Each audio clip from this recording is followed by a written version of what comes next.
You're fighting the best British heavyweight there's ever been. This is just a perfect situation. I more speak in the ring. I only really want Ukrainian of all about. This is going to be something a little bit special. I can't wait! We will finally know who the top heavyweight on the planet is. Let's get it on!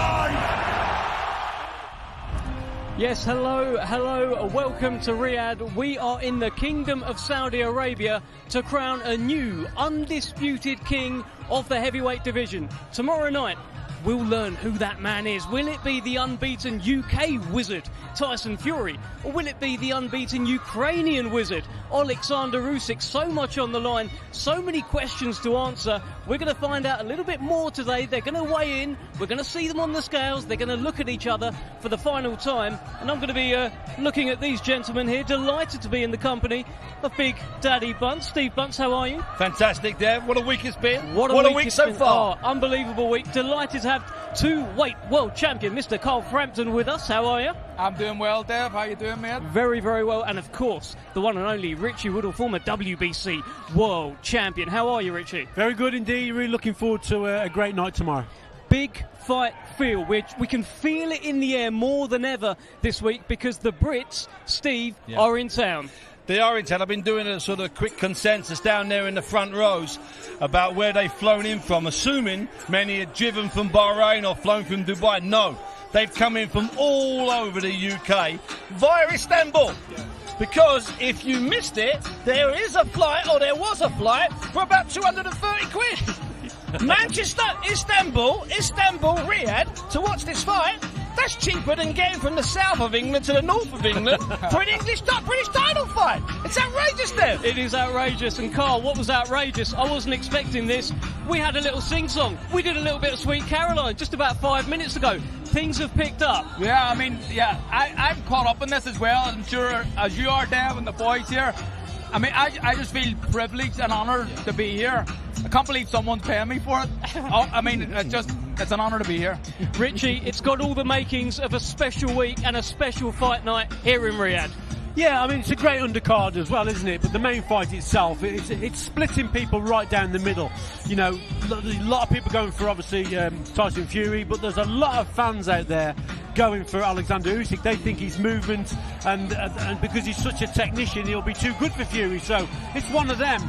It's capturing the imagination of a lot of people, but the undercard as well is very good indeed. It's a quality show. Well, today is all about the weigh-in, and there has been a question floating around boxing for probably about a week, maybe 10 days now. What does Tyson Fury weigh? Everyone's obsessed with how much weight he's lost. Even Usyk, has he gained a little bit as well? He is skinny. Well, yeah. He is skinny, he told us on this stage 2 nights ago. What are you expecting, Steve? I'm expecting him not to be a lot different than he was a couple of fights ago. He's not going to be the career heaviest Ngannou weight. He's going to be a bit below that, but I don't think he's going to be 20 pounds below that, Dev. I can see him being, if you want to do it in pounds, 268, 266, 267.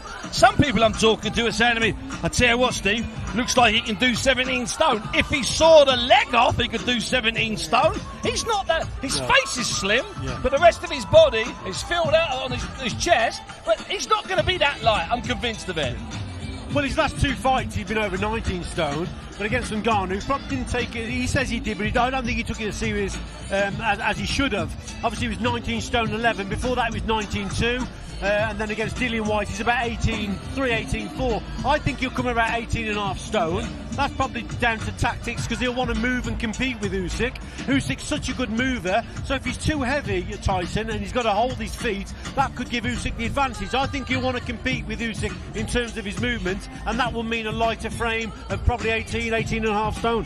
Yeah, I think around the 18 stone mark probably. And people are talking about this concern. If he loses too much weight, does it affect his chin? A lot of Tyson Fury's weight that he has is just dead weight blubber or whatever. Love handles. I think being light allows him to fight aggressively, allows him to work at a high rate, a high output of punches, and I think being around that 18 stone mark, maybe even sub 18 stone, I think it helps him in this fight. You think he can go below 18 maybe stone? Slightly, I mean, not a mile below it, but I think maybe slightly below it. I'd be amazed, Dev, sorry for interrupting. I'd be amazed if he's lower than about 18-10. Really? Yeah, I really will. I mean, Yes, I will. because I still, I mean, the face thing was deceptive. Yeah. When we were in Morecambe, you guys weren't there. We were in Morecambe, and he came out and he looked really slim.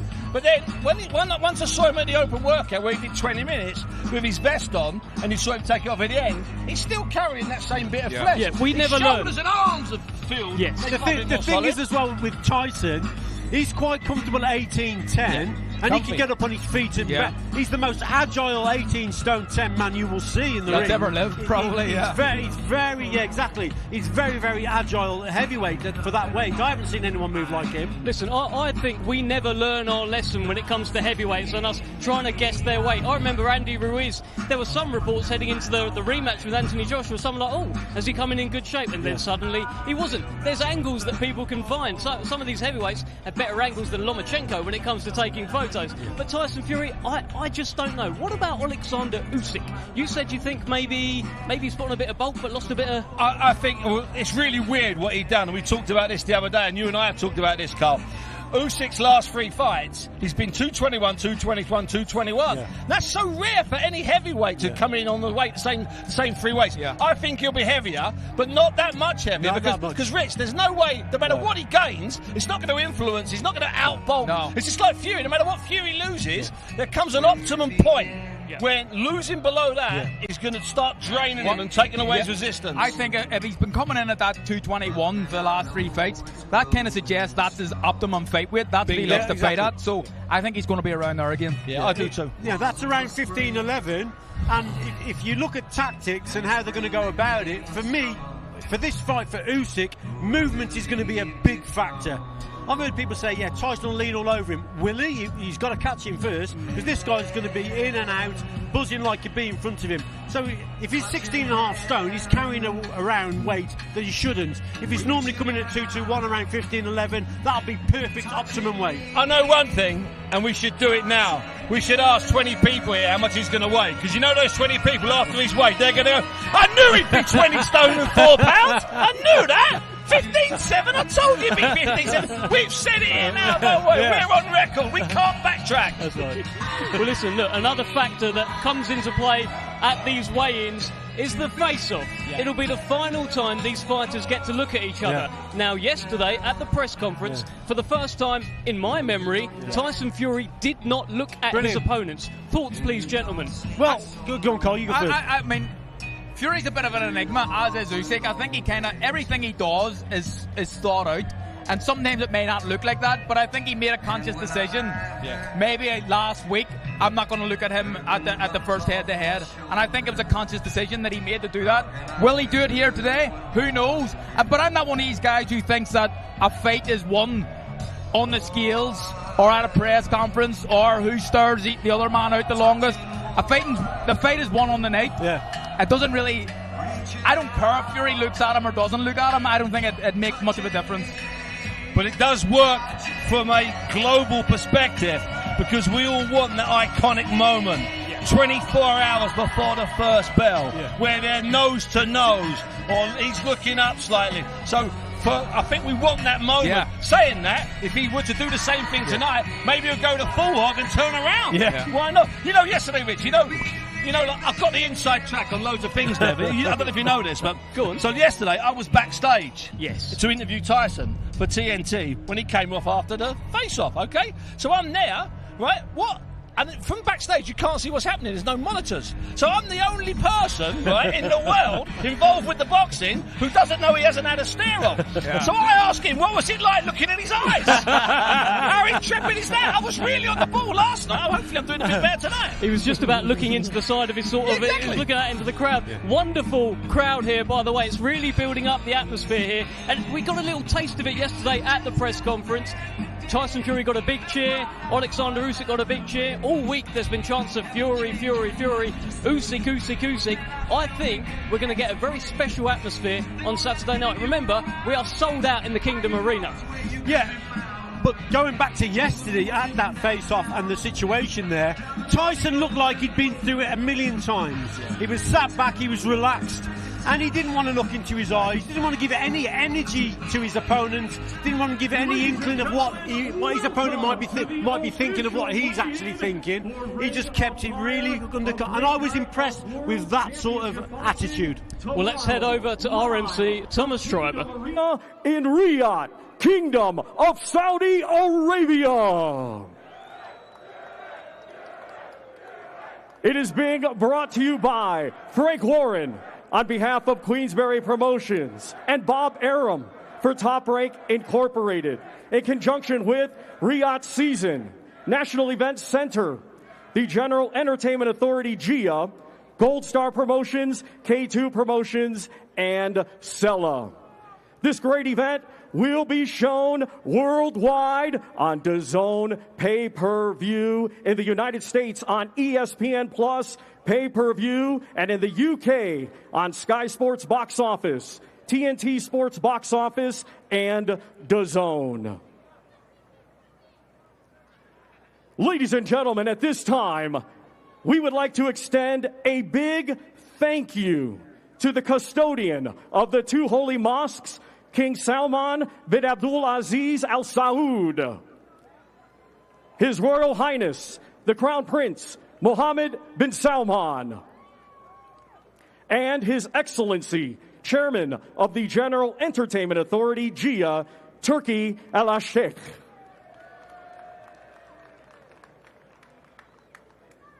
Ladies and gentlemen, the time has arrived for the weigh-in process to begin. Boxing fans joining us around the world, and boxing fans joining us here in beautiful Kingdom of Saudi Arabia. Let's hear it out there. Our first two fighters to the scale, competing tomorrow in a scheduled 10-round international featherweight contest. Let's first welcome a native of Afghanistan, now fighting out of Dubai, United Arab Emirates. He brings a professional record consisting of 16 wins, just 1 defeat, 5 wins coming by way of knockout. Here is Hasibullah Ahmadi. Well, here comes Hasibullah Ahmadi. He's the man who will be taking on Isaac Lowe, the Westgate Warrior, on Saturday night. And Isaac Lowe is a man who has been all around the world with Tyson Fury. But from looking at this guy here, Ahmadi, he's a serious fighter. Yeah, decent test for Isaac. I think it's. And now it's always good to see Isaac. I think he's a bit of a character. From Morecambe, England. He brings a professional record consisting of 24 wins, 2 defeats, 3 draws, 8 wins, coming by way of knockout. Let's welcome Isaac, the Westgate Warrior Lowe. Well, I'll tell you what, a great ovation here for Isaac, the Westgate Warrior Lowe. The Brits are very much in town. The atmosphere is building up nicely here, and you can hear they absolutely love Isaac Lowe. I think Tyson Fury has just arrived here as well in Boulevard City. And Isaac Lowe, important fight for him on Saturday night, Steve. You know what, I don't like to use the word make and break, but even with the patronage of Tyson, he does need a win. 127.7 for Hasibullah Ahmadi. Well, of course, these fighters actually weighed in earlier on today. This is the ceremonial weigh-in period. So both have already made the weight that they need to make. 125.5 for Isaac Westgate Warrior Lowe. Well, Isaac Lowe has looked in tremendous shape. Every time you see a photo of Tyson Fury in good shape, Isaac Lowe's right next to him. Yeah, he's been on a lot of Tyson's bills, hasn't he? He's having his 30th contest on Saturday, and he's won 3 since the defeat against Nick Ball, so he's going to try and keep it going and revive his career. I think he's more than just a guy that Tyson looks after and puts on shows. during those really dark years, 2016, 2017, Isaac was by his side then. He wasn't fighting in Vegas and Saudi then. He was surviving in Morecambe. He stood by him, Deb. He really has. Well, goodness me, they are nose to nose here. Isaac Lowe and Akari here. And a little bit of a shove there, a flashpoint. Isaac Lowe just shoving Hasibullah Akmadi away. Tension's just spilling over. Well, you know, it's that close now. And also, they've seen each other all week. They've had the media day, they've had the arrivals, they've had the workouts, they've had the press conference. It comes to a point when you're just sick and tired. You're sick of the sight of the guy. You just want to get in the ring, Rich. Yeah, they do indeed. And he's getting pretty experienced now, Isaac Lowe. And as I say, because he's appeared on so many Tyson Fury bills, he knows these big occasions and he relishes it. He's a decent fighter, Isaac, as well. Yeah, he is, I've done a lot of sparring, by the way. People forget that. Isaac can fight. He absolutely can. Only those two high-profile losses to very, very good fighters in Nick Ball and Luis Alberto Lopez. Let's head back to Thomas Tribe. Ladies and gentlemen, our next two combatants to the scale, competing tomorrow night in a scheduled 10-round contest. It will be for the vacant WBA Intercontinental Light Heavyweight Championship. Let's first welcome to the scale, coming to us from Porto, Portugal. He brings a professional record of 9 wins, just 1 defeat. 4 of his 9 wins coming by way of knockout. Here is Octavio Tank Pudivita. Well, here comes Octavio Pudivita. They call him the Tank. He is built like a tank, and if he's half as good as the other Tank, hey, he'll be a decent fighter, right? Yeah, I imagine it will be, but yeah, I'm not too much yet, kid, so I don't imagine he's probably as good as the other Tank, but we'll see. There'll be some going. Only his second fight outside Portugal. Not really a puncher, only 4 knockouts on his record. But hey, this is a massive stage for him. And now let's welcome a native of Poland, now fighting out of Kyiv, Ukraine, undefeated with 9 wins. 3 of his 9 wins coming by way of knockout. Let's welcome Daniel Lappin. Well, here is the 6'6" light heavyweight sensation Daniel Lappin, promoted by Usyk 17 Promotions, and looks a real talent. Is he 6'6" then? He is huge. Massive for the weight. I've been around him, he's a big old boy, yeah. I mean, we spoke about Isaac Lowe boxing on Tyson's bills. He's boxed on 4 or 5 of Oleksandr Usyk bills. Really tall for the weight, and he's decent. Good boxer. For Octavio Tank Pudivita. The big skinny guys, Dave, sometimes can surprise you. I think the punches that get on, the long levers are the ones. Prime example, everyone talks about Tommy Hearns. Yeah. And Hamza Shiraz and Hamza Shiraz as well. It's all about length on the shot. But again, not really a big puncher. Only 3 knockouts, but a decent boxer. And you can tell he's been well schooled, Dev. Well schooled. You know, it's a really odd one. I know we have had some great fights here, but I find it really odd that there's suddenly a Portuguese guy with no great reputation catapulted in with a winning record, so he's not come as a loser. That's just such a... I don't know. It's just odd. I don't know another Portuguese Once fighter. again, ladies and gentlemen, these two I don't know. There was a guy from Portugal who was based with Billy Graham in Manchester, but I don't know his name. I can't remember. Look at that height difference, by the way. We talked about the length of Daniel Lappin here. You can really see it in effect there. No prizes for guessing what the tactics are here, isn't there, for these two? Absolutely. I'd imagine Tank will want to get as close as he just did then. Yeah. Little hug. You don't see that very often at a face-off. These guys are respectful. They know what they're going to do, and they know what it's all about. Well, I think we talked about this the other day, Carl. That guy from Portugal, as you say, he's his second fight outside of Portugal. Where's he been boxing? How many people have been there? This might be his biggest ever crowd in here tonight. Oh, in here, the way, absolutely. Yeah, I imagine it probably is. This might be his biggest crowd. Yeah. 700-800 people. No, absolutely that. Imagine being one of these fighters and just getting that golden phone call. Oh, amazing. He won't have believed his luck. Yeah, I wish. Well, we've got Larry Holmes Our is here next as two well. combatants to the Very scale, much competing tomorrow night boxing in a royalty in the 10-round house. contest. It will be for the vacant IBF International Cruiserweight Championship. And Vladimir Klitschko. Goodness me, the stars are very much joining us here today at the weigh-in. Vladimir Klitschko, Larry Holmes, we have Lennox Lewis, I'm sure, will join us very, very shortly. Evander Holyfield here as well. It's Roberto Duran. Yes. Yeah. My wife's going to be very jealous about Vladimir Klitschko's here. She likes Vladimir, does she? Yeah, I think she likes him a bit. I mean, you couldn't be more different, Carl. Well, there's no need for that, Dave.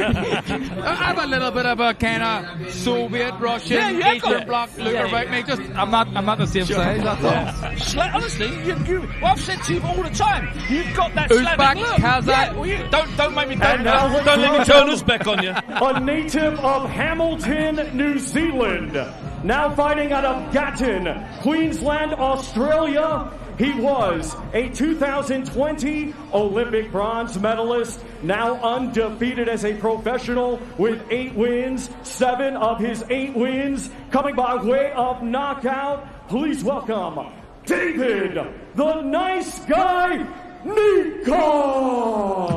Well, here comes David and Nika, nicknamed the nice guy, but if you've seen him fight, he is nasty. Yeah, quality fighter.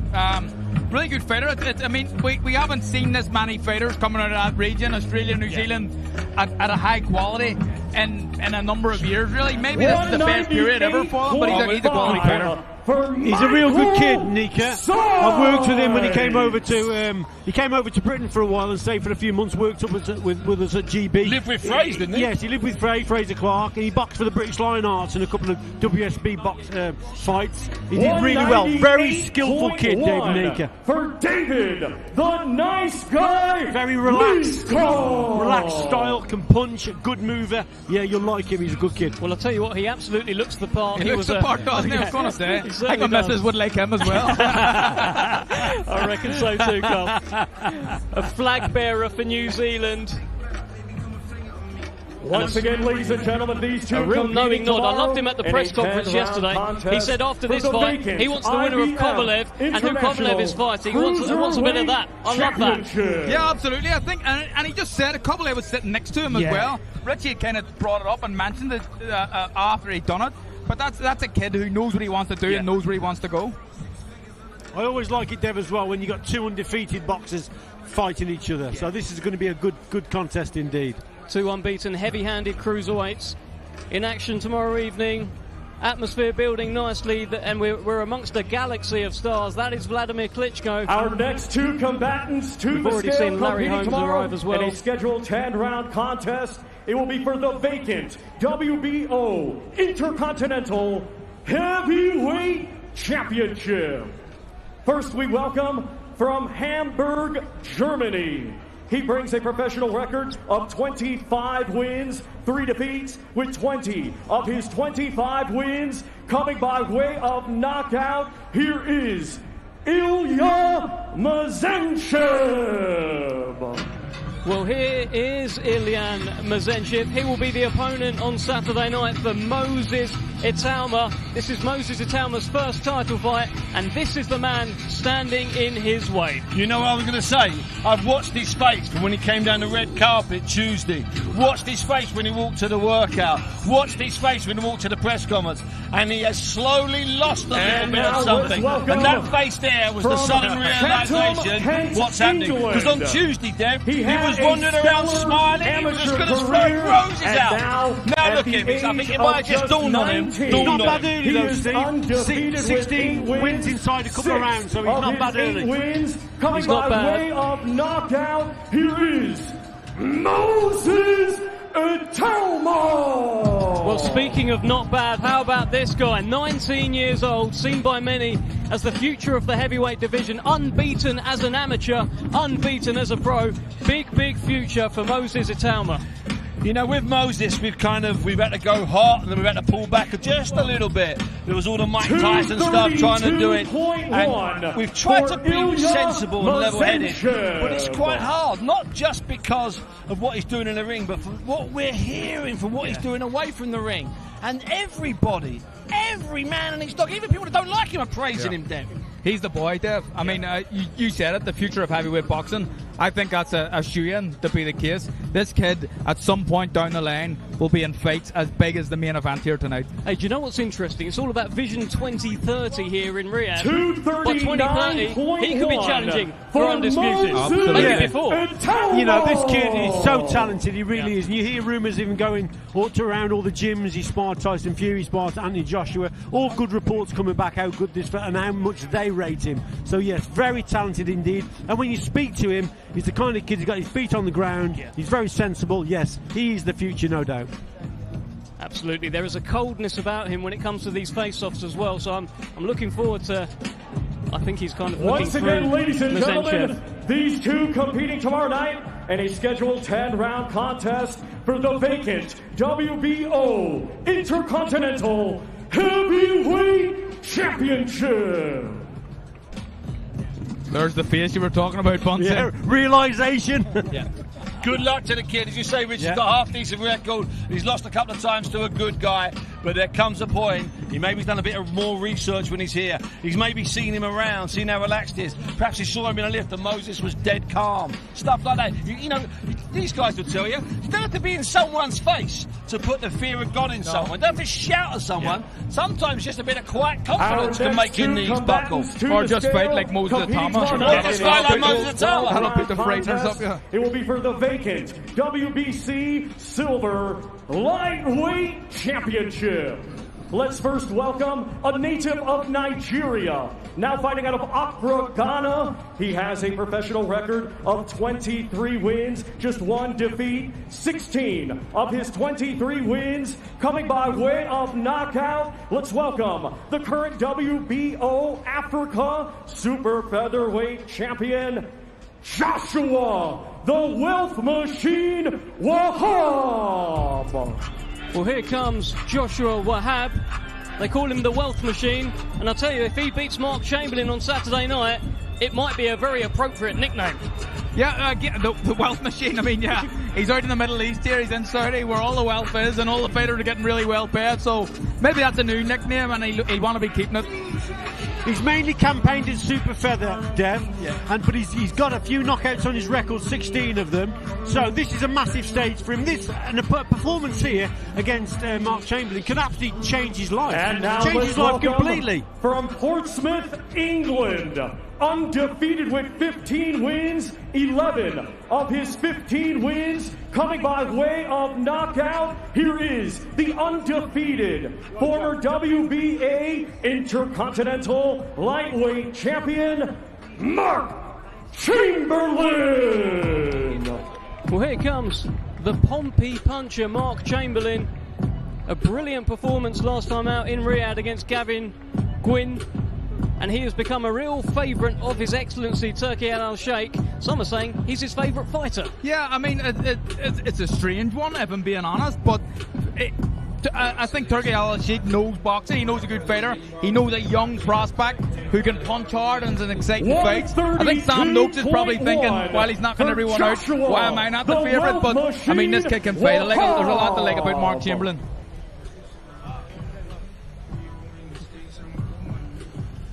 Again, talking about the levers, I imagine Mark Chamberlain probably isn't the strongest guy in the weight room and throwing weights around, but hits you long enough, he'll knock you out. No, he absolutely does. Tall and rangy, Dev. That's the thing with Mark Chamberlain. Decent power as well, undefeated. Yeah, he's going to be hard to beat, Mark Chamberlain. He certainly is, and if he wins on Saturday night, he'll pick up a WBC Silver Lightweight Championship.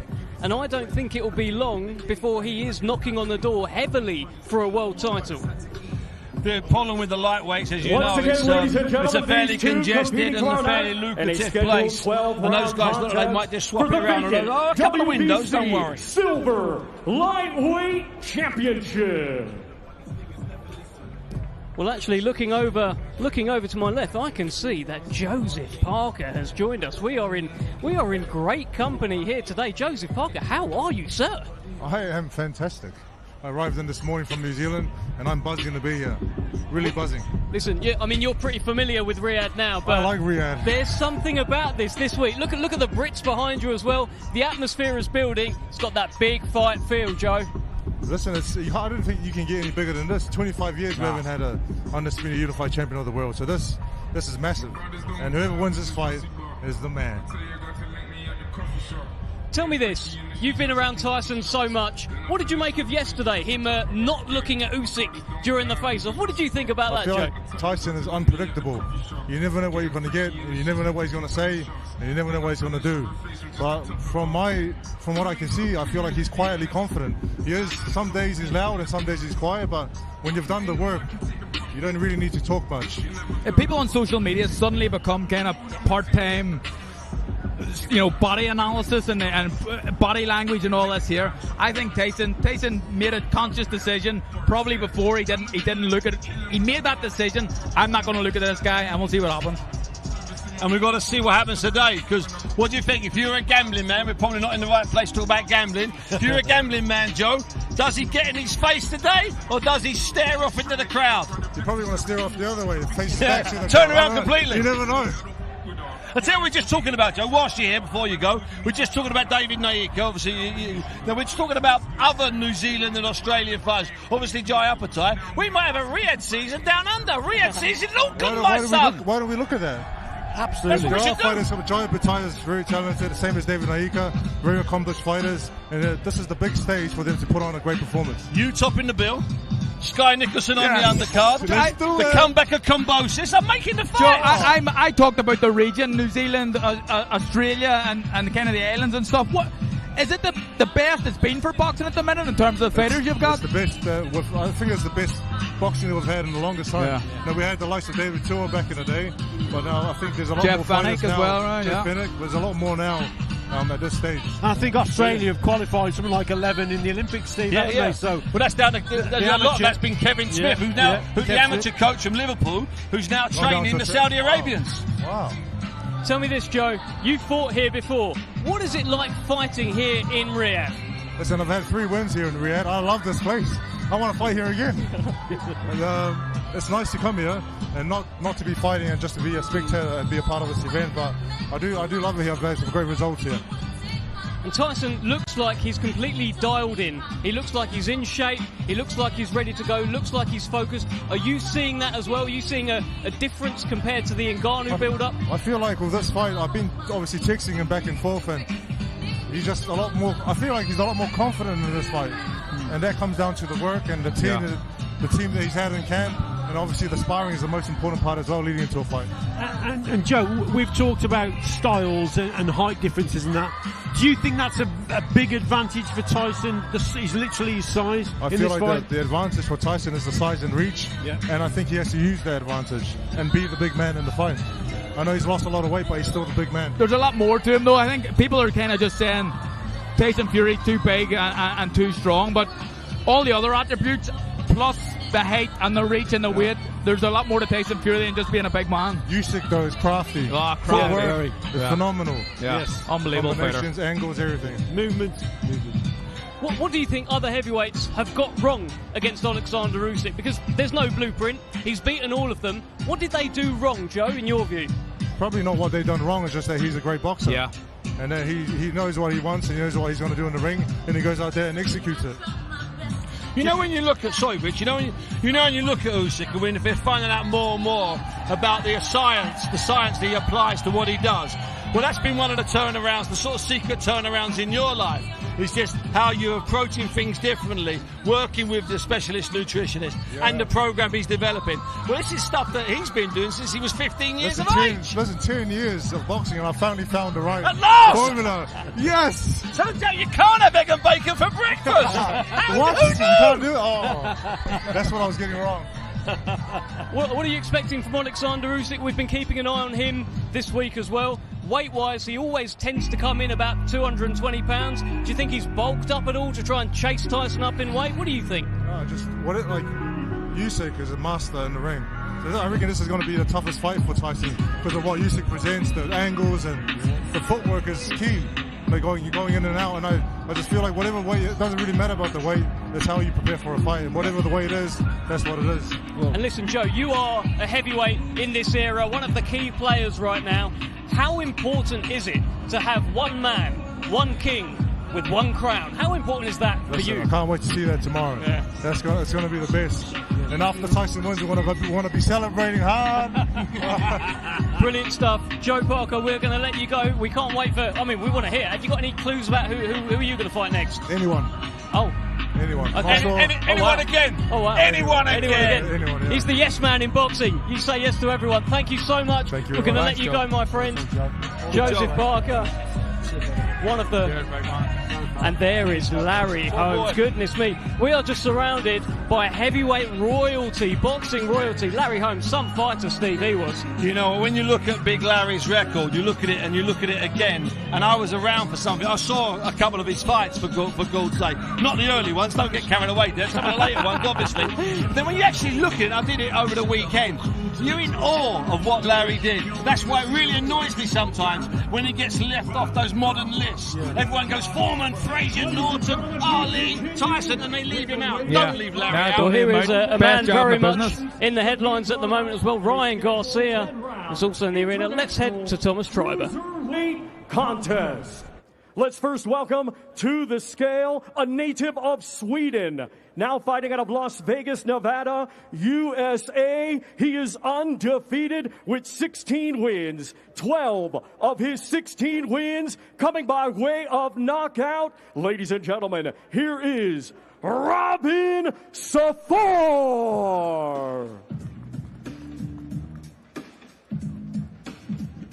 He looked down the press conference table yesterday at Sergey Kovalev and told him that he's going to stop him in 7 rounds. It was quite a menacing message to the Crusher. And Sergey Kovalev didn't seem too bothered by what Rob Safar said. No, I mean, that's an understatement, Dev. I mean, Sergey Kovalev is not dissimilar to Oleksandr Usyk. You can say what you like to him. No matter what you say. Yeah, Ace in his veins. Ace in his veins. He's an intimidating character. That's probably the right thing to say. Consisting of 35 wins, 4 defeats, 1 draw, with 29 big wins coming by way of knockout. Here is the former unified light heavyweight champion of the world, Sergey the Crusher Kovalev.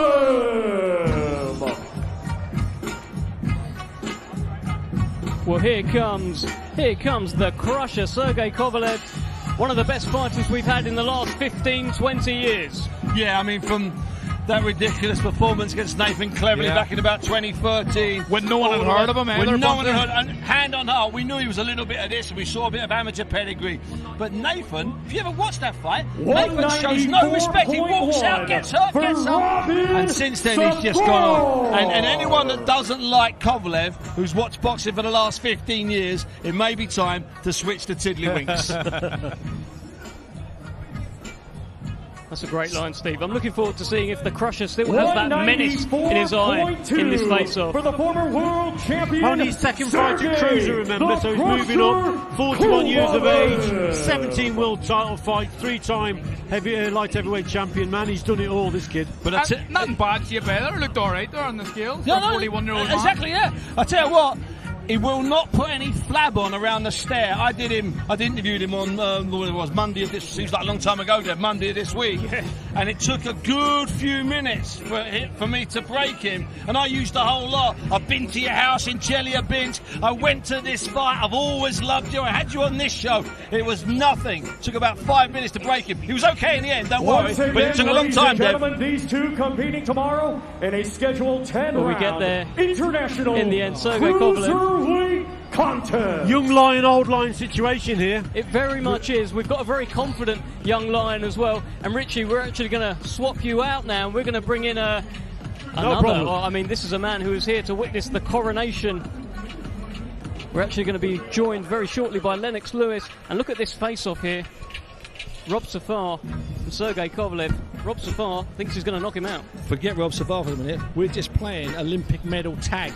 We've gone bronze at light middle against Roy Jones, and then we're stripping him in for gold against Riddick Bowe. What a business, Dad. What a business. We are very much in the big-time boxing business, and we are joined by the last heavyweight king, Lennox Lewis. How are you, sir? I'm great. I'm feeling good. The atmosphere out here is amazing. Lovely. Can't wait for the fight. And it's building as well. The Brits have landed. They're in town. They're making noise, Lennox. Yeah, they're making noise. They're singing, and that's a good thing. How have you found your week so far in Riyadh? I've seen you doing plenty of media, having little dinners here and there. How have you found it, Lennox? Oh, I find it great. You know, the weather's great. A lot of people around. You know, the energy's there. The energy's in the air. You know what, Lennox? Can you imagine what it's like for fans when they're standing 20 feet away and in walks Roberta Duran, and in walks Larry Holmes, and in walks Evander Holyfield, and in walks Lennox Lewis? They have to pinch themselves. You put yourself in their shoes as a fan. Imagine you five walking in. Duran, Holmes, Holyfield and Lewis. Let me tell you, I feel their excitement. You know, they're happy to see me. You know, I haven't been stopped. I've taken so many pictures these last couple of days, even tonight. So I'm thinking until tomorrow as well. Well, people are taking pictures of Ajit Kabayel on the stage, unbeaten, 24-0 heavyweight, about to take on another unbeaten 24-0 heavyweight. What do you think of Ajit Kabayel, Lennox? You must have seen a little bit of him fighting. I have seen a little bit of him, and you know, he's a good fighter, and you know, I can't wait to see more of him. He just needs more fights. Yeah, absolutely that. Here is the He pulled off a massive upset in his last fight. I mean, no one's seen that coming, and he's a kid with momentum on his stage. Frank Sanchez, a great fighter too, but this is a tough one to call, I believe. You know, I like Frank Sanchez because of the way he moves around. He kind of gets you going in a rhythm, and then he comes with a great punch. So he's a guy to watch, and he's got power punches, and as you can tell, he's built up as a heavyweight as well. He was a lot smaller a couple of years ago, but he's definitely grown into a heavyweight. Well, they call him the Cuban Flash. He too is 24-0. He had a big win last time out here in Riyadh. He stopped Junior Farr in 7 rounds. Ajit Kabayel stopped Makhmudov that we talked about. And now this kind of league system means that they fight, Steve. Absolutely, they fight. And you know what? We talked about this before. The loser here is still back in October. The winner here is also back in October. Not in a rematch. It's the way that this system, Lennox, the way he's doing it, the guys out here, just do these heavyweights. It's like a league system. You win, you lose. As long as you fight, you get an invite back. It almost seems like a super tournament. Yeah, it's what it's like. A long-term tournament. Well, that's what's needed. I mean, you know, I hate the fact that some guys take so long to fight, half a year, 6 months to fight. This makes it, you can fight every couple months. Yeah. But I think that's down to Turkey al-Sheikh, though. 100%. I think bringing the promoters together, Eddie and Frank working together. Fighters want to fight. Yeah. But I think down to His Excellency, that's the reason why these fights are happening. Turkey al-Sheikh, he's, you know, I call him the mind bender. You know, he's the mind bender because he's put all this together, and this is what we want. This is what boxing needs. Has he convinced you to come out of retirement yet, Lennox? He tried to, No more. No more. You know what's interesting about the mind bender, as you call him, and you know this, Deb, and I'm sure you do, Carl, is when he sits down with Eddie Hearn and Frank Warren and they go through the night, they're Majlis Street eating dates and drinking coffee. They plan fights, not for this year. They plan through this year to next year. They're planning shows for October 2025. And it's hit. It's working out who's going to be at the top. He beats him, he fights him, he beats him, he can find the winner of that. Then the winner. It's unbelievable. Their planning's incredible. Yeah, he's got the guys working. This is what boxing needs. You know, I mean, somebody really getting the fights out there and making sure there's a lot of fights for boxers, because a lot of boxers are sitting around and they're twiddling their thumbs, but they want to fight. And Turkey al-Sheikh is making it happen. I'll tell you what, mastermind. The mastermind. That's a great line, Lennox. There was an intensity there with Frank Sanchez and Ajit Kabayel. Fantastic fight. And you're absolutely right. I feel like, without His Excellency Turkey al-Sheikh, we probably wouldn't see a fight like that, by the way. Ajit Kabayel against Frank Sanchez. Why would they fight each other? Yeah, this is what the fans want to see. Fans want to see great fights. And, you know, stepping outside the promoter, stepping outside the TV companies, he's going right to the fighters and making it happen. I think in the 4 shows we've been at since the change of regime in the boxing here, I think we've seen, and people might get angry with me, I think we've seen, or we're about to see with this weekend, I think we've seen 25 fights that we might not have got. I know we've lost Dimitri Bivol and Beterbiev this weekend. I think we've got 25 fights that we wouldn't have got. We might have got 25 Fights other that don't ones. happen anywhere Bingo. else apart from Saudi. Yeah, and you're going to see 5 more on the June 1st Queensberry versus Matchroom. Not a chance. They hadn't even spoken to each other, Frank Warren and Eddie Hearn, and here everyone's getting on now, huh? Yeah, it's all about getting it done. And he's definitely getting it done with all the promoters, and they're getting along too. Let me ask you, Lennox, who's going to get it done on Saturday night? Let me tell you, it's going to be a there we go. terrific fight. Bear with us just a second. Evander Holyfield, the last man, undisputed. You fought him for that crown. I mean, what is it like being around him? I saw your selfie. Yeah, I want to interview him and say, hey, how do you feel about our fight 25 years ago? And see what he says. It was a great fight. I'm sure this fight's going to be a great fight with Tyson Fury and Usyk. 2 great guys fighting. Usyk hasn't lost. He's undisputed at cruiserweight. He's moving up to heavyweight. He wants to be undisputed up there. He's definitely trained for it. You can't say he's out of shape. He's ready. He's got a whole country behind him as well. He's got friends on the front line that he talks to. So he's got a lot of power going into this fight. So what do I think? It's going to be a great fight. Is there a bit of symmetry here, Lennox, that the fact that you were a heavyweight champion fighting a former cruiserweight champion, Sugar Hill, instead of Manny Stewart in the corner? Is there a little bit of symmetry here? Absolutely. Absolutely. It's amazing that the symmetry is happening. Yeah. Well, let's have a look. Brilliant world title fight now. Let's hear from Thomas Schreiber introducing the fighters. By way of knockout, here is the reigning and defending IBO Super Featherweight Champion of the World, Anthony, the Andy Town Apache Kakachi. Well, here comes the Apache, Anthony Kakachi. So many ups, so many downs in his career so far. There's a real intensity about him this week, and nobody knows that more than yourself, Carl Frampton. Yeah, I know Anthony Kakachi really well. Good friend of mine, former sparring partner, former kind of stablemate as well. This kid, his record doesn't really suggest it. I promise you, I've never been hit as hard in the gym. When he puts them together and he punches them big long levers, he can really frightening power. Cordina's an excellent fighter, love a lot about him. But this could be the upset of the night. I imagine the bookies are having Cordina's a strong favourite. I fancy Anto. Well, let's have a look at Joe Cordina making his way over. Defending IBF Super Featherweight Champion of the World, the Welsh Wizard, Joe Cordina! Well, there is that red and gold IBF strap of Joe Cordina, defence number 3. He has said this will be his last fight at the weight.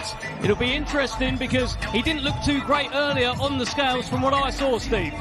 Well, in all fairness, I mean, we know that Joe was a lightweight. He was a British lightweight champion. He went down to super feather. And we know it's hard. He has to really work at it. It's no secret. It's not a mystery. And I think it'll be a great relief if he gets this fight out of the way, which is a really competitive as Carl Fences get it out of the way, move back to lightweight, and then we've got some big Mark Chamberlain's out there. There's all sorts of British fights at lightweight, let alone global fights at lightweight. Bingo. And don't forget, there is the £10 rehydration that they've got with the IBF tomorrow as well, which is a big factor. That'll hurt Cordina. I used to have to do it at junior featherweight, super bantamweight, 122, and that £10, I had to work it out as a fine art. I used to go to bed 11.5 pounds over and dry out 1.5 pounds. That will be difficult for Cordina to stay within that. See, Lennox is looking at Carl and he's hearing these stories about having to lose, only gain 10 pounds and going to bed, and Lennox is going, Lennox ain't bothered about losing weight, mate.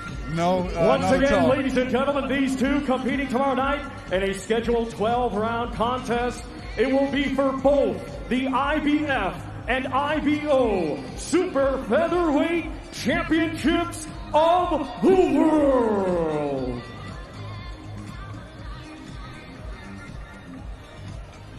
Well, that is a brilliant super featherweight world title fight. And incidentally, Steve, just talking about that, they've got the £10 rehydration. There was a little bit of a back and forth about whether or not they were going to do it, because the IBO title was also on the line. And they've got no rules. Yeah, Kakachi wanted it. Cordina wasn't too much wanting it. So Kakachi. Everything can be negotiated. Let's get that absolutely right. And we've just found out there's another IBF title fight coming up soon where they've extended it to £12. It's a nice idea by the IBF, but maybe it'll be looked at as we go forward, Dev. Yes, we will. And look, the atmosphere is starting to build up very, very nicely here. Lennox, I can see you like, having a little look. Absolutely. But Anthony Kakachi, Joe Cordina, part of, I mean, there's that world title fight. There's Jai Opetaia against Maris Briedis world title fight. It's actually a very, very good card, Steve. Those 3 fights there, we would have the O2, or we'd go to Belfast, or we'd be anywhere. Anywhere in Britain, we could do those fights inside a big arena, a good arena, and marketed and promoted right. They could all be top of the bills. Let's get it right. Simple as that. Lennox, I've got one for you. You get invited to the house of His Excellency. You've been there a few times, surrounded by everyone having dinner, all the legends. What is it like in there? What is the vibe like? Vibes is great, having all the boxers together, because, everybody hasn't seen each other for a long time, but Al Sheikh brings us all together. So we're excited to be amongst, other boxers and other celebrities. Well, Cole, you've just seen Anthony Kakachi on the scales as well. Obviously, this isn't the official weigh. Yeah. They weighed in earlier, but what did you make of that against Joe Cordina? He looked good. He looked big. Yeah. He looked like he'd done the weight reasonably well. He's got this really strange shape on though, where he's got long levers, but he's got these big lats and long arms and a big shoulders. But he's got really skinny down here and skinny legs. But he looked like he'd done the weight okay. Joe Cordina as well, now with the ceremonial weigh-ins happening, looks like he done the weight okay. I would have liked to have seen him earlier on. Do you know what Kakachi looks like when he gets on the scales, when he's fighting? He looks like a butterfly swimmer. It's not a joke about what you did yesterday. Yeah. He looks like a butterfly swimmer. You've been in the Olympics. Yeah. You ever see butterfly swimmers, right? They got no waist. The V-shape. They got no waist. They're literally, all of them are 24-inch waist. But they got shoulders you could park a car on. And that's a bit like Kakachi.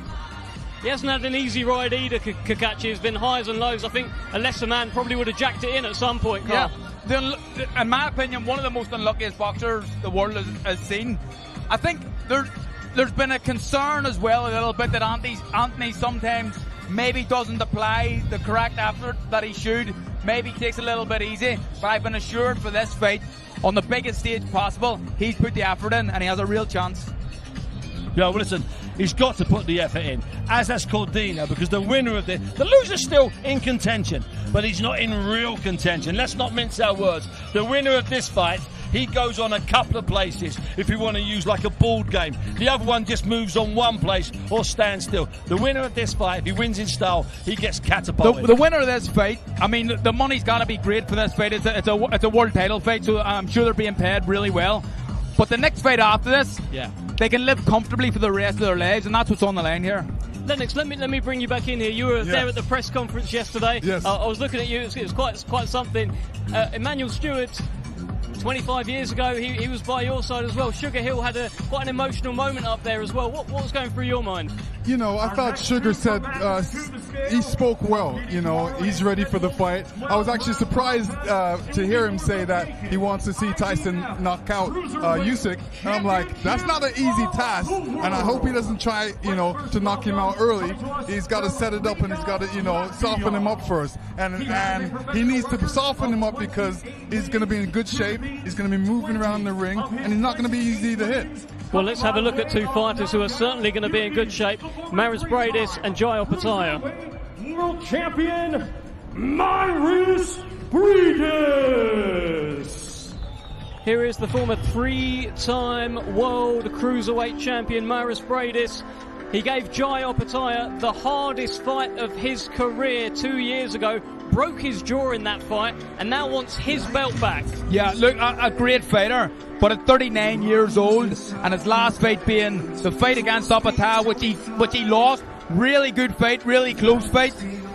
I think there's one fighter improving here, and that's Jai Opetaia. I think Briedis, love him, quality written all over him, but he may be just slightly too long on the tooth. And what's really interesting about the build-up to this fight, of all the fighters on the bill, from the top to the bottom, we're not hearing a lot, but there's been a non-stop trickle of how Briedis' head's not right, how he's struggling with the weight, how he hasn't got the motivation, how he was ready to fight back in March when the fight got put back. I've heard about 6 or 7 things. I must admit, I spoke to him and he didn't seem brilliantly confident, but I've heard so many things, and I'm wondering if they're all true, then Jai Opetaia's going to walk through him.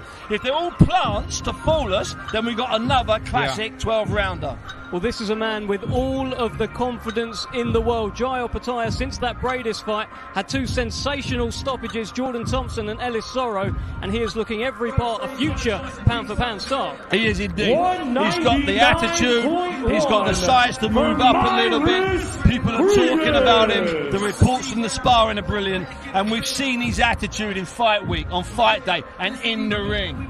I like him. He's a scowler, he's a growler, and he can fight. 198. I think he's ruthless there in his style and how he fights. And there's similarities. Do you think actually a cruiserweight and how he fights, how he uses his feet, the angles he punches at?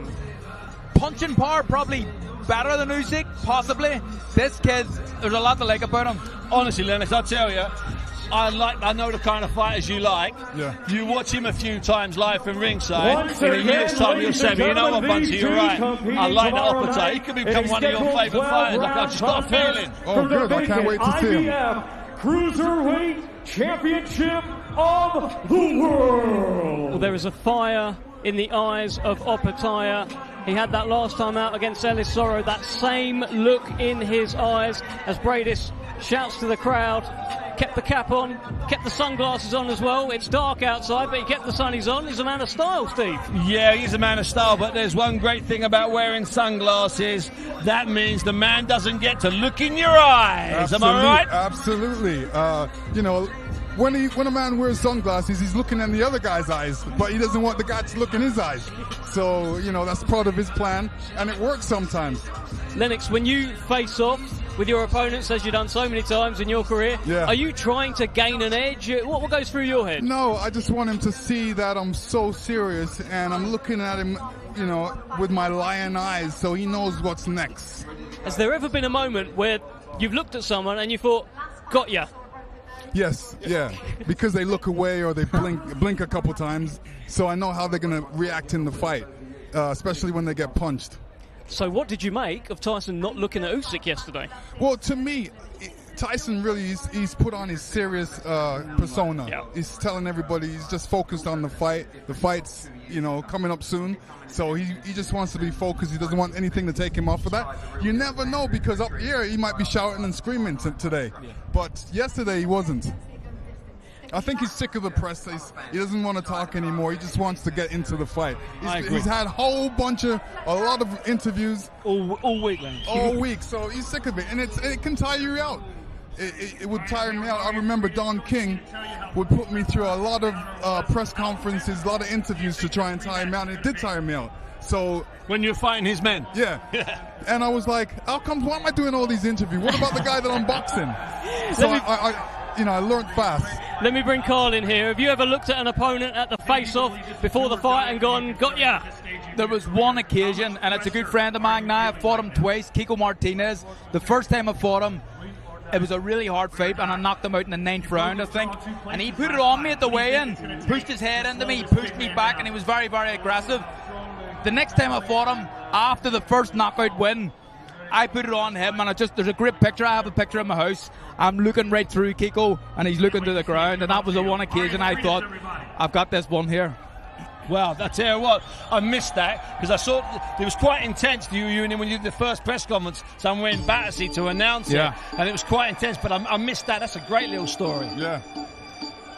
Well, it's a fantastic atmosphere building here in Riyadh. Some of the favourite tunes are dropping. Freed from Desire. We've already had Sweet Caroline as well. Twice. Twice. I think you can't play that song enough. What do you think, Lennox? Let me tell you, that's like a theme song. Yeah. Anytime it comes on, I know everybody gets happy and they're ready to sing the song, so that's great. It's a happy song. It's a happy song, Steve. You know what's really weird? All week long, everything's been happy. Now, I've been at a few fights over the years. I've never known such a feeling of sort of laughter and joy. Every time I've been on a platform, every interview I've done, everyone's so having so much fun. It's not like, where's all the serious and nastiness gone? And well, it's a different end. It's a totally different vibe. This song here, this has become a bit of an anthem as well in boxing. Yeah. Who was the first boxer walked out to it, Bunsey? You're going to say you? Carl Frampton, the first one to do it, and they've all stole it now. Carl, get your coat. Your job's done today, son. You're done. You can go. You can go. Fantastic. Just a reminder where we are. This is the weigh-in. Tomorrow night, Fury versus Usyk. We will crown the first undisputed world heavyweight champion of the century. The last one is with us, Lennox Lewis. Yes. It's been quite a week. Give us your kind of thoughts on everything really this week. It's great to be here. Such a big fight. Yeah, such a big fight. I mean, you know, this is a great place to have the event, and I can feel the enormity of it. And I'm happy. I'm happy that I'm the last undisputed heavyweight champion. I'm happy to give over my belt. Now he can have it and see how long he can keep it for. See if he can keep it for 25 years. Yeah. So, yeah. So Lennox, let me just get this right. Even though that belt's inside your heart and inside your soul, if it's a draw, you're not putting it on the table, you're going back home with it. Absolutely. Stand inside. Absolutely. Just wanted to check. You know, talking about draw, do you think there's going to be a draw? Hey, listen, the draws are definitely... I've been speaking about a draw for a couple of weeks. I can see a draw. Absolutely. You can make an argument for both like guys. it. Let me tell you, I hate draws. I know you do. You know why? Because we work so hard for the fight, and then we fight so hard, and then all of a sudden, you win it, your corner says you win it, and then somebody says, oh, it's a draw. I'm like, man. So that's what happened with me and Holyfield the first time. I wasn't upset because I said, if it ain't broke, don't fix it. Just go out there and do the same thing. On the other side of that, though, Lennox, if your corner says, I think you've lost this, and they say it's a draw, then you're happy. Yeah. There is that to it, True. So in your time with Evander Holyfield this week, when you've been speaking, have you been speaking about your fights? Like, we haven't spoke about the fight yet. I'm going to speak to him tomorrow because I want to interview him and talk about my fight and his fight, and, you know, see if I can get him to admit to a couple headbutts. A couple? Steve, it truly was a great era of heavyweights that Lennox Lewis was in. Are we in a sort of great era now? What do you think? Listen, we're getting the fights. We're getting the stuff, and I'm not, you know, if Lennox goes down the steps, I'm going to say what I'm going to say now. Lennox was different. You know, we're not building up Lennox because he was a good fighter. We're building up Lennox because he was a great fighter, and I don't care if he's embarrassed by it. He was a great fighter. So you don't get periods like that. As good as some of the fighters are, some of the fighters have been. He's a standalone. He's a walking with giants fighter. Dev, it's as simple as that. And, you know, thank you very much. And I like him. Thank you. I'm not disputing that. Flowers for Lennox Lewis. Tell me, I remember you were ringside for Fury Wilder 3. You came into his dressing room after. What a fight that was.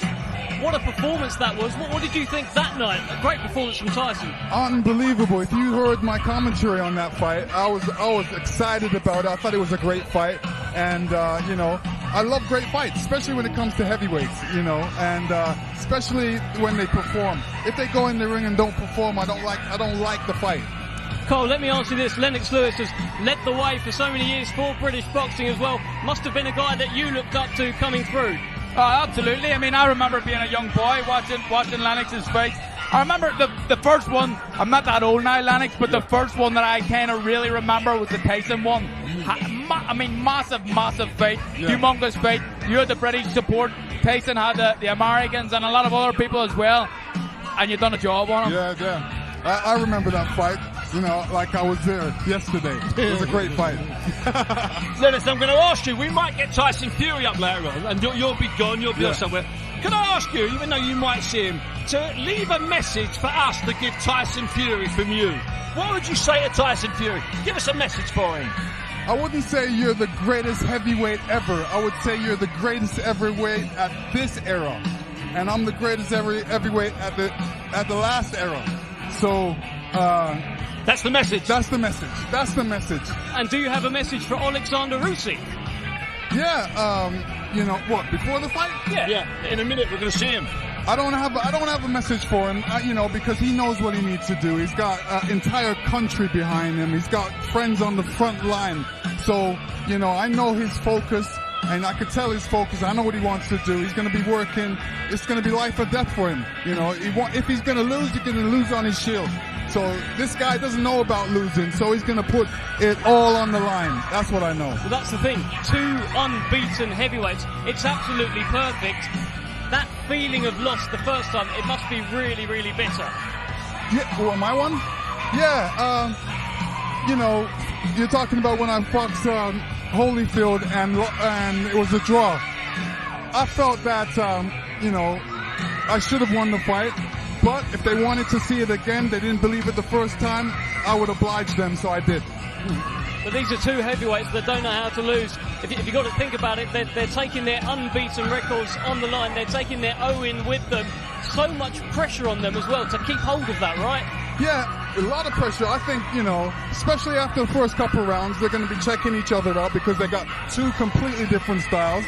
I know Usyk is going to be, moving, showing different angles and moving around the ring. And I know Tyson's going to be jipping and jiving.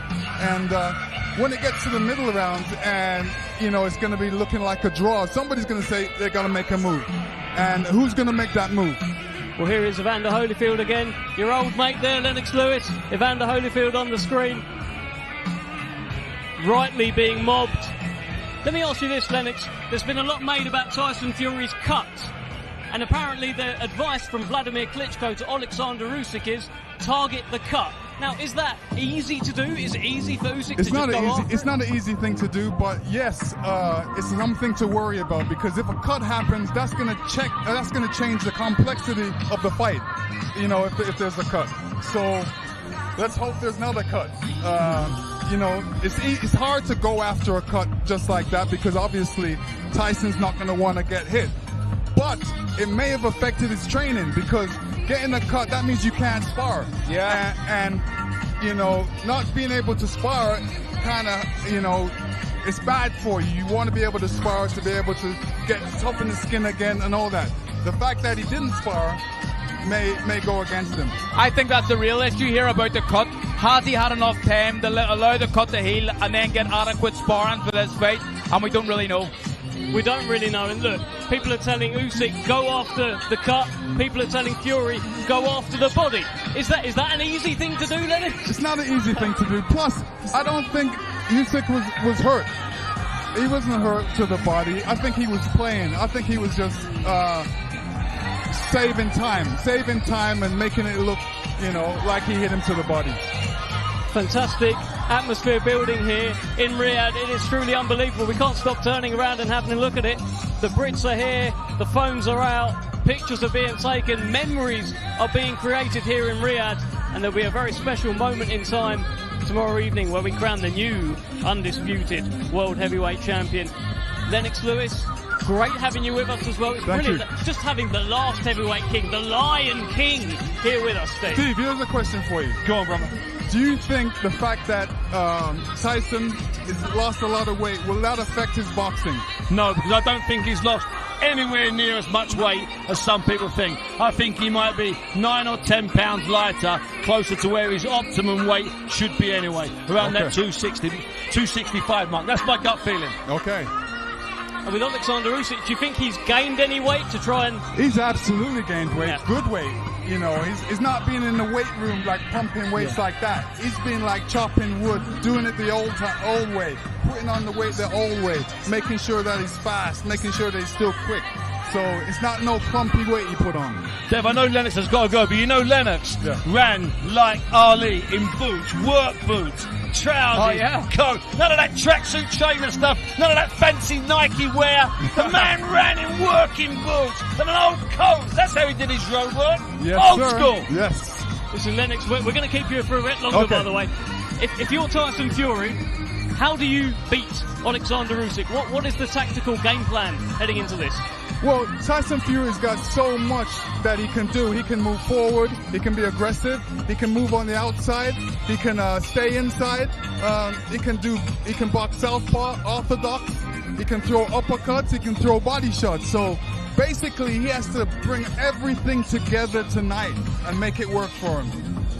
And what about Oleksandr Usyk? If you're Oleksandr Usyk, well, let's hold that thought for now. Yeah. Let's head over to Michael Buffer. All right. Boulevard City Music World here in Riyadh in the Kingdom of Saudi Arabia.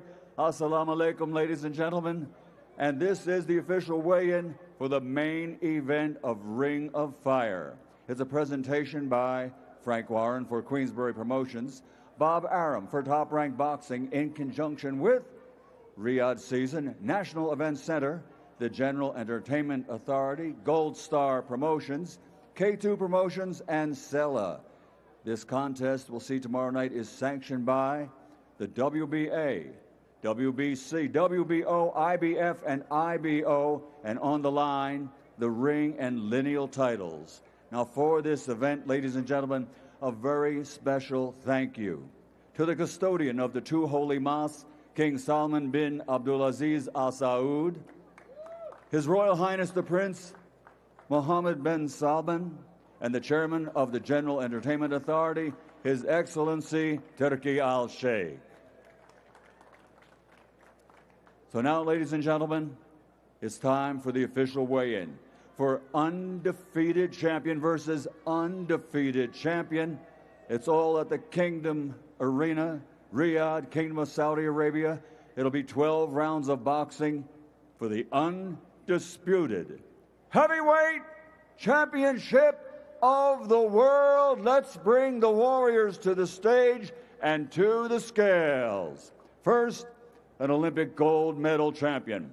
Now, as a professional, 21 fights, 21 victories, 14 wins by knockout. He's the former undisputed and undefeated cruiserweight champion of the world.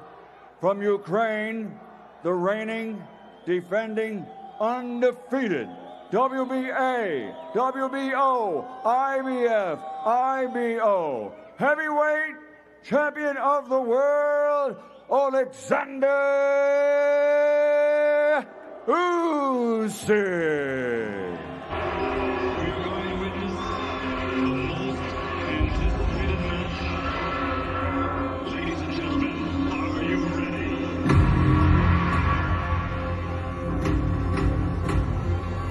Well, here comes the unbeaten, unified world heavyweight champion, Oleksandr Usyk. All those belts being held aloft behind him. There is a certain menace about his ring walk.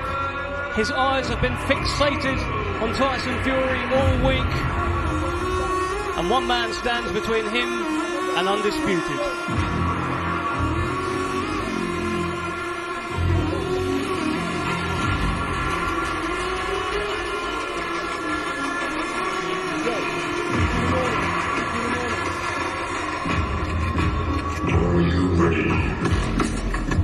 Well, Oleksandr Usyk is thoroughly enjoying this ring walk. The crowd are getting into it. And so is Usyk, one of the most entertaining characters in boxing. Always gives us something to watch.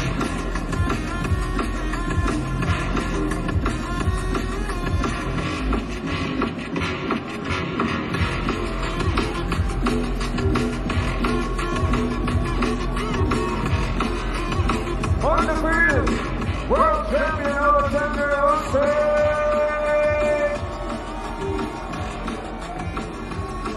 Great ovation here for Oleksandr Usyk. Of course, already undisputed at cruiserweight. Chance to become a two-weight undisputed world champion. And now, ladies and gentlemen, please welcome his opponent from the United Kingdom, the two-time world champion, holder of the ring and lineal championships, and recognized as the reigning, defending, undefeated WBC heavyweight champion of the world, the Gypsy King, Tyson Fury.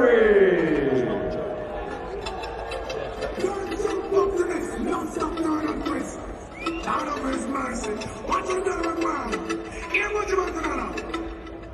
Me I don't want to champion, act like a champion. What a piece of money, girl, tell me where you get it from. Not find no entrance, ram pa pa pam pam. Can't let me in me have the thing when I'm a weapon. Well, here comes Tyson Fury, the unbeaten WBC and lineal world heavyweight champion. The top is off, the arms are raised aloft. And will the arms be raised in victory on Saturday night against the man he is calling the toughest opponent of his career in Oleksandr Usyk?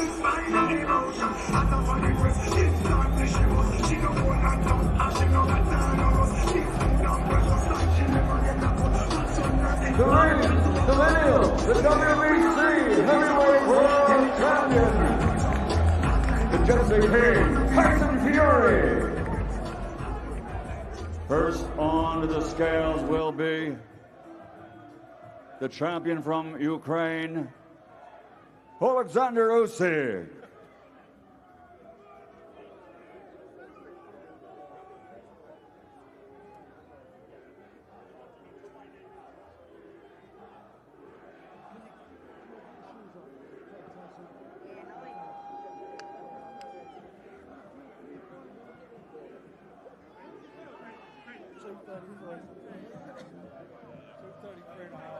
233 1/2 pounds for the unified champion, Oleksandr Usyk.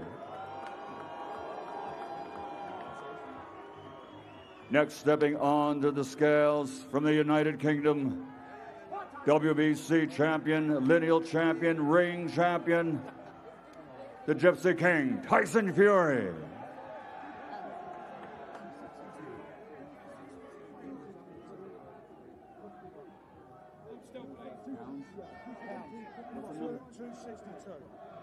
£262 for Tyson Fury.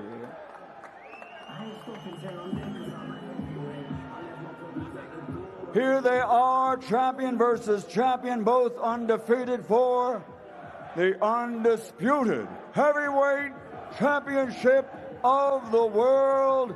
It all goes down tomorrow night at the Kingdom Arena here in Riyadh, Kingdom of Saudi Arabia, for the Undisputed Heavyweight Championship of the world.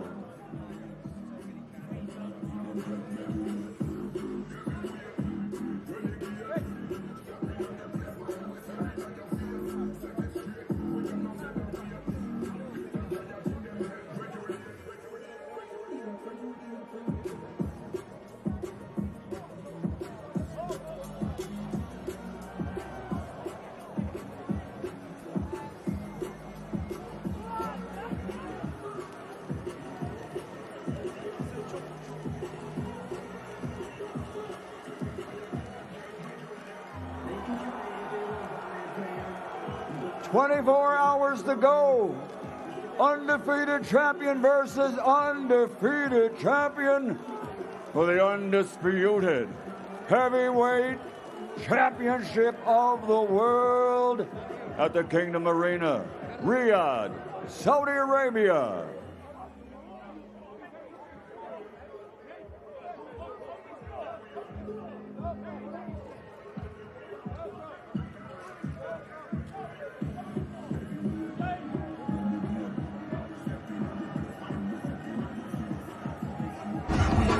Well, tensions here are clearly mounting. And are you ready? This time Tyson Fury did look at Oleksandr Usyk. This time Tyson Fury put his head on Oleksandr Usyk.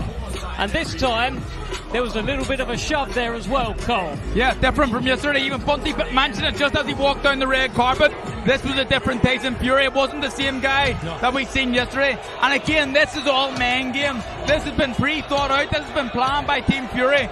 But that was pretty heated up there. Yeah. And it was also dangerous up there, Dev. I remember I mentioned to you the other day that when you're on that stage close to those ring lights, you're about 18 inches away from basically a 6-foot drop. And there, with that massive crowd, that weight, anything could have happened up there. It was like a shove halfpenny in an amusement arcade. Yeah. One more penny goes down the right way, and 10 of them are coming off. Well, let's hear from Tyson Fury. What are you thinking after that face-off just now? We're ready to rock and roll, you know. Fireworks tomorrow night. I'm going to knock this little fucker spark out. Looking to make history tomorrow night. We're going to see the first undisputed heavyweight champion of our generation, the first one in 25 years. In the past, you've said belts don't matter, defending belts don't matter. This one's got to matter, right? I'm coming for his heart. That's what I'm coming for. Fuck his belts. I'm coming for his fucking heart. He's getting it tomorrow. Spark out! Fuck him! Any final Fuck words? all his team too. Fuck the lot of them. They can all get it if they want it too. Shit house it. A word to your fans, Tyson. Well, just apologies for the language there. Tensions have boiled over here. It is the weigh-in. Tyson Fury and Oleksandr Usyk have just faced off for the final time. All right, I'm here with Oleksandr Usyk, ladies and gentlemen. Things have calmed down a little bit. It got rough and tumble. What did you just say to Tyson Fury? Don't be afraid. I will not leave you alone tomorrow. You told everyone that your father was your inspiration growing up. If he were here right now, before the biggest fight of your life, what advice do you think your dad would give you? Son, you can. Well, we're 24 hours away from the biggest fight of your life. How have you managed to stay so calm before what is sure to be an unbelievable fight? Because it's my plan. If I will be nervous, I not win. What is your message to the fans watching you around the world, especially those in your war-torn country of the Ukraine? My fans, I love you. See you tomorrow. Give it up, everybody. Oleksandr Usyk. Well, that was Oleksandr Usyk. He told his country he loves them. He said if his father was still here, he would say to him, I can. That was a very entertaining weigh-in. And you know what? If you rushed up to Usyk now and took his pulse, you'd think he'd just come in from a walk with his poodle. I can guarantee you that. Yeah. Ace in his veins. The guy's as cool as they come. I mean, what's not to like about Usyk? If you're a father and you're telling your kids and trying to teach them what a man's supposed to be, it's Oleksandr Usyk. Well, Usyk has been consistent throughout the build-up. He has kept everything the same. Ice in his veins, as you say. But Tyson Fury has gone up and down and up and down. This time, very much up. Yeah, very much up. I think all week Tyson has kept a lid on his emotions. But today, really, it came out. And now I think we're seeing the true Tyson Fury in what he's thinking. He means business. I think his weight is a little bit lighter. For the reason I think he's got to compete in the early rounds. I think he's expecting a moving to Oleksandr Usyk, and so for me, Tyson knows he's got to compete and win a few of those early rounds. That's what he's like. Well, Tyson Fury has just left the building as well, but let's talk about those weights. Come on, Cole. No, the weights, I think, I expected Fury to be a little bit later, but that weight's a decent weight for Fury. Usyk's up a little bit more than we all thought, probably. Absolutely. But he's not fat. It's just maybe good, like Lennox talked about it. It's good muscle. Extra weight, good muscle, what you needed. So, I mean, as an ex-fighter, Richie, this is the most buzzing I've ever been in the lead up to a fight. Like, I feel like I want to fight. This is the first time ever I've missed boxing and missed fighting from just watching what I've just seen. I'm not just saying that for a soundbite. That's how I feel right now. If you go running in the morning, son, I'm calling your wife. I'm calling your wife. We got the swimming race tomorrow, mate. No, we haven't. That's another story. That's for another night. Listen, I keep hearing things about there being no atmosphere in Riyadh. No one cheers. Did you hear it up there, That was Carl? great. Yeah, that was noisy. And that's what a fight of this magnitude deserves. It deserves an atmosphere. Yeah. See, I've always fought with the atmosphere, Dev. It's because, and this is not a slight on the Saudi Arabians and the men from Riyadh, they don't know what to do. They don't know if you're meant to shout, if you're meant to scream. They don't know if you're meant to stand up.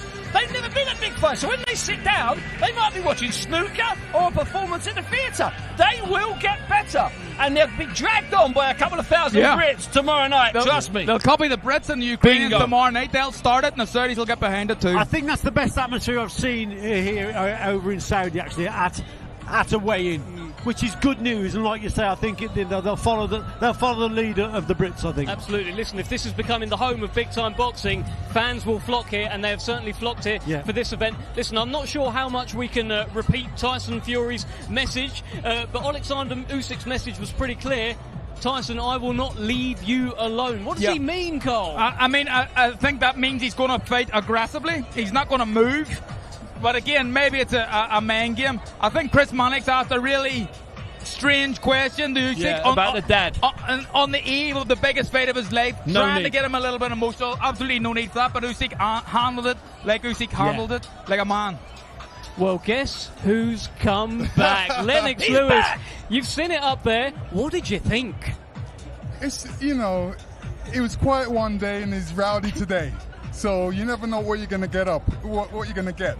And it's all part of his plan. He's been through these things a lot of times, so he knows what he's doing. Were you expecting that? Because yesterday there was nothing. You didn't look at him. And today, he more than looked at him, he stuck the nut in. Were you expecting that? No, he wanted to get in his face and say, yo, this is what's coming at you. I'm serious and you're going to get it. And that's what he told him, basically. And that's absolutely what he did. But what you couldn't see from where you were sitting down the front there, Lennox. Right. But Carl and I and Richie, we could see Fury coming way over there between those palm trees. And I said straight away, different Tyson tonight. Shirt was off, hands are up. There was that look on his face. He ran onto the stage almost, didn't he? Let's get it right. Yeah. That was going to be a confrontation, 100%. Oh, 100%. He wanted to, liven. He knew he was quiet yesterday. And everybody expected him to be. I expected him to be quiet, but he came out, focused and saying that, he's ready. Lennox, I've been retired 3 years. You've been retired a little bit longer than me. Yeah. That's the first time ever, and we mentioned it just before you come up, as an ex-fighter, I felt like I wanted to fight again. How did you feel there when you seen what was going on? Listen, the hype is there. The hype is there. Like, he's ready. Both of them are ready. The hype is there, and certainly the extra weight is also there for Oleksandr Usyk, nearly a stone heavier than what we normally see him at heavyweight. What did you make of that, Lennox? With Alexander? Yeah. He's put on some good weight. You can't really see where he put on the weight, but that extra weight's going to count. That's for sure. I'll tell you that. And he was a little bit lighter, Tyson, but not. It was about what we said, 18-8, 18-10. Listen, I'm surprised to see love handles. He had them, but he boxes great with love handles. So there you go. I heard a good comment the other day about Tyson's weight. Keep it clean. He said that he wins fights when he's fat anyway. What difference does it make? Yeah, I mean, that's why I said I would love to see Tyson with a little bit more weight. But obviously he's taking the fight a lot serious. He wants to have the speed. He wants to have the mobility. And he's going to do that with lighter weight. And the other thing is, in the build-up to this fight, compare it to the Ngannou fight, there were outings, there were dinners he had to attend, there was, kissing babies and taking photos. This time, I don't think there's any of that really going on. No, and nor should there be. He should take this fight 100% because the guy he's fighting is a serious guy. Like I said, he's got the whole entire country behind him. His country's at war right now, and he's got people on the front line, friends on the front line that he's basically, fighting for them as well. Richie, it feels like this has become quite an emotional fight now as well. We saw it up there, tensions really spilling over. So much on the line, Richie. So much on the line, yes, tensions are beginning to spin over now for Tyson Fury's camp. I also think about Sugar Hill Stewart. What a great performance he's putting in terms of being a coach, of getting a man to the top. He's great. His uncle Emmanuel led Lennox to the top as well. So that for me, because yesterday he was a bit emotional, Sugar Hill Stewart. So that's a great achievement for him. But in terms of Tyson Fury, he overboiled today, which I think's a good thing. He's got the balance right. I think he's been pretty calm all week. Today he exploded. It's getting closer. If you look at it like a pressure cooker, so all week long it's just been normal. Now, if he hadn't have done something tonight, he might have exploded too early tomorrow. Yeah. So they've eased him down. So they brought him down to a good level, and that's what coaches do. He had a line. He was talking to me earlier in the week, Sugar Hill, and he said this is something that Manny used to say. If you watch the fighter close enough, he'll tell you everything. And I didn't get it at first, and I think, you're absolutely right. So they know They know exactly what he should do. Whether this day's a 7-round spar or a 12-round spar. Whether this day's a 5 mile or a 10 mile. Whether this day's an X or a Y. So that tonight, if you interviewed Sugar Hill now or Andy Lee, they'd go, don't worry, it was all planned. Yes, I'm convinced of that. Yes, Simple as that. Let's talk about Oleksandr Usyk's message to Tyson Fury. He said, Tyson, don't be afraid. I will not leave you alone. Quite a menacing message, Lennox. If you take it serious, you know, I wouldn't listen to that if I was up there. I was like, I got my own thing that I'm thinking about. Yeah. Also, you got to remember, his English isn't brilliant either, so it's maybe one of the phrases he knows and he likes to use on repeat. And looking at his weight, he was a little bit heavier than what I thought he would be, Oleksandr Usyk, because I think the movement's going to be a big part and a lighter frame might be better. But having said that, if he does get dragged in, he's on the inside, maybe he wants a bit of weight to compete with Fury. He doesn't want to be roughed around too much, because let's face it, Tyson is good at wrapping people up, he's strong on the inside, and he does probably Oleksandr Usyk doesn't want to be thrown about in there. Richie, just how excited are you to be calling this fight tomorrow? Listen, it's a privilege to be here. You know, I'm amongst great fighters. I just try and concentrate on the fight and say what I see, basically. But I'm looking forward to it, because here you've got two guys who are equally as good as each other, tactically as well, and mentally they're very strong individuals and great fighters, so it's a privilege. I got a question to ask you. Go on. When do you think the peak of the fight will be? What round? Oh, that is, you know what? That's a cracker. Probably round 4 or 5. Because Steve Bunce has just gone. So I'll probably go around 4 or 5 for Lennox. I actually think, Lennox, that I think Oleksandr Usyk is going to start very quickly, and he's going to want to get those early rounds, and then he's going to want to make Tyson come to him. If Tyson fights big, stands back, there's a big gap there. If he's going forward, he's a easier target to hit. So I think Oleksandr Usyk is going to be busy early on to get the points up, get the rounds under his belt, and make Tyson come for him. Will Tyson fall for it? Can I answer that question, Lennox? Yes, please. I think that this fight's a long fight. I think the last 3 rounds are going to be phenomenal. I think the last 3 rounds could be make or break for and a decision made on who wins and who loses. The corners are going to be very important in the last 3 rounds. It's... What Steve, a fight. I got a question to ask you. Go on, bro. Matchup of styles now. Yep. Yeah, what's going to happen in the first couple of rounds because of the styles? The first round, I'm convinced of one thing. I'm convinced Usyk, in the first minute or two, will try and put it a little bit put it on Tyson, get close, sensibly close, and I'm convinced in the first couple of rounds, Tyson will use that ring. I think he'll start coming into the centre after 2 or 3 rounds. But I think the first round, Usyk has to be aggressive, and I think he'll try and push Tyson back with sensible moves. Some maybe not even throwing punches, just getting close. What's going to be interesting, we talked about this earlier in the week, is the referee's going to be under pressure. Because the Tyson Fury camp are going to say, tell him not to turn his back to Usyk, and the Usyk camp are going to be screaming at the referee at the rules meeting, tell him not to hold, not to lean down. The referee's going to, I'll tell you what, he needs to get in that ring tomorrow with some earbuds. Needs to be a you strong know what referee. Doing, though? You know what they're doing? They're putting that in the referee's head ahead of time. Yeah. So he's going to be looking for it. So I understand that game fully. I was actually in the rules meeting earlier. I heard a lot of this stuff. I could hear a lot of stuff going on in there. But listen, you've been asking some questions, Lennox. We want to get the final word from you. 25 years in the making. You're here to witness the coronation of a new king. Give us your final thoughts, Lennox Lewis. It's gonna be a great fight. I'm looking forward to it. I'm excited. I know that both guys are gonna put on the pressure. Both guys are gonna give it their all. That, you know, there's 2 countries involved. It's not just the same country. So, you know, one country wants to win. I'm looking for a great fight. You know, everybody said good things. I think Usyk's going to start fast. He has to start fast because he wants to get those early rounds, and you're correct. But there's going to be a peak, and I'm saying in the middle rounds there's going to be a peak. Those last 3 rounds, you know, there's going to be a peak. They're going to fight their heart out for this fight because I know I did. Absolutely cannot wait for it. Thank you so much, Lennox Lewis. Thank you, guys, and thank you for joining us. We are edging closer and closer to Undisputed, just hours away now from learning who the new king is. Do not miss Fury versus Usyk, the Ring of Fire, tomorrow night.